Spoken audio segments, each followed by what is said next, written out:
Bonjour les jardiniers.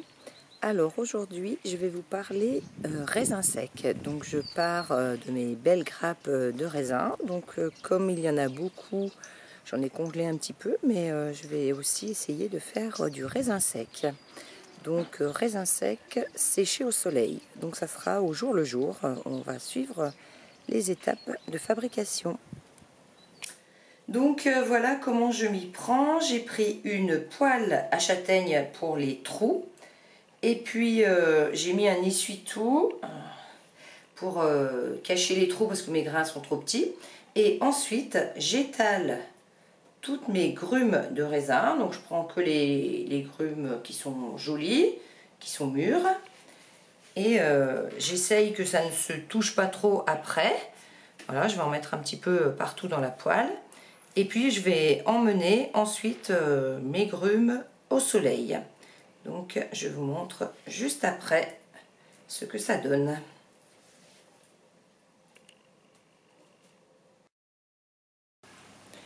Deuxième jour pour mes raisins qui sèchent. En fait, j'ai changé de système. J'ai mis une autre poêle sans les trous et puis j'ai rajouté une petite étamine par-dessus pour protéger des bêtes. Donc voilà, si j'enlève l'étamine, à quoi ça ressemble? Donc ma poêle n'a plus de trous parce que c'était pas très pratique. Le papier essuie-tout, c'était pas du tout une bonne idée. Donc j'ai mis du papier sulfurisé à la place. Et j'ai repositionné mes grains. Donc on a intérêt à essayer de les décoller les uns des autres parce qu'ils ont vraiment tendance à s'agglutiner les uns avec les autres. Donc on s'aperçoit qu'ils commencent déjà à flétrir un petit peu. Et puis quand on les touche, ben on sent que c'est très très collant, très sucré. Donc voilà le changement au jour numéro 2. Et bien la suite demain. Troisième jour. Bon, mon étamine paraît sale, mais en fait elle est propre. C'est parce que je me sers de cette étamine pour presser par exemple des framboises pour ne récolter que le jus. Donc c'est pour ça qu'elle est tachée, mais elle est propre. Je tiens à le préciser. Donc je soulève et on découvre les raisins. Bon, bah pas grand changement. Pas grand changement. Voilà, c'est toujours collé, ça s'agglomère pas mal. Il faut les séparer.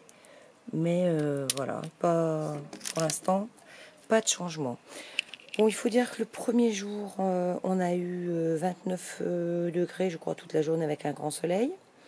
Le deuxième jour, le matin, je ne les ai pas sortis parce qu'il pleuvait un petit peu et l'après-midi, il a fait un petit peu de soleil. Aujourd'hui, troisième jour, bon, ils ont été dehors toute la journée, il y avait du vent, mais franchement, il n'y a pratiquement pas eu de soleil. Donc voilà, je les ai laissés dehors quand même. On est déjà à 3 jours et ils sont loin d'être secs, donc je ne sais pas ce que va donner l'expérience. Et bien écoutez, la suite demain.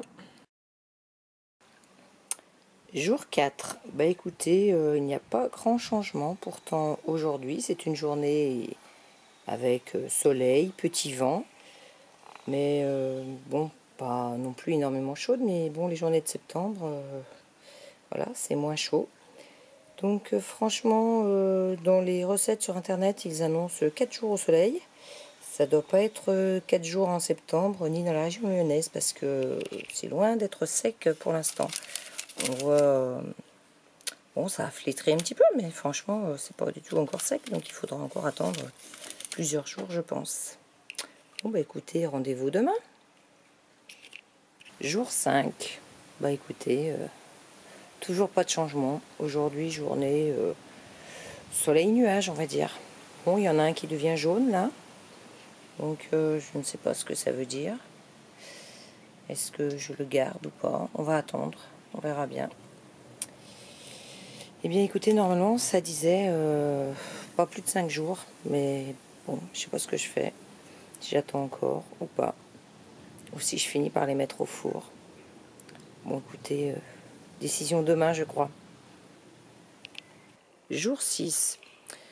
Bon, on dirait que les raisins ont rétréci un petit peu, ils font moins de volume dans la poêle, donc effectivement ils ont séché un peu, mais on est encore très loin du résultat des raisins secs. Donc on attend. Pourtant aujourd'hui était une journée bon, plus ou moins ensoleillée, on va dire. En fait, j'ai craqué, j'ai arrêté de filmer car c'était tous les jours la même chose. Et là, je reprends à la fin. Donc nous sommes au 12e jour de séchage. Et là, aujourd'hui, on a fait un grand pas en avant parce qu'il fait très beau, il va à peu près 30 degrés, un beau soleil. Donc c'est ce qui fait la différence. Donc je pense que pour faire du raisin sec, eh bien déjà il faudrait peut-être quelque chose qui soit un petit peu plus aéré, où l'air circule un petit peu mieux en dessous. Je pense que ça accélérerait peut-être le processus. Bon, il faudrait le faire évidemment période de grand soleil, mais le problème c'est que le raisin pousse quand il fait déjà un petit peu moins chaud, donc c'est un peu plus embêtant.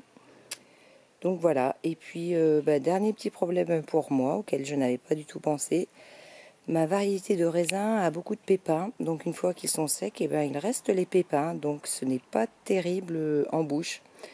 Donc oui, ça a réussi, mais bon, niveau goût, il faudra que j'essaye avec autre chose. En tout cas, cette technique de séchage au soleil marche, mais est très longue. Je l'avais faite avec des figues et c'était allé vraiment beaucoup plus vite avec les figues. Bah écoutez, sur ce, je vais arrêter ce tuto là et je vous dis au revoir les jardiniers, à bientôt.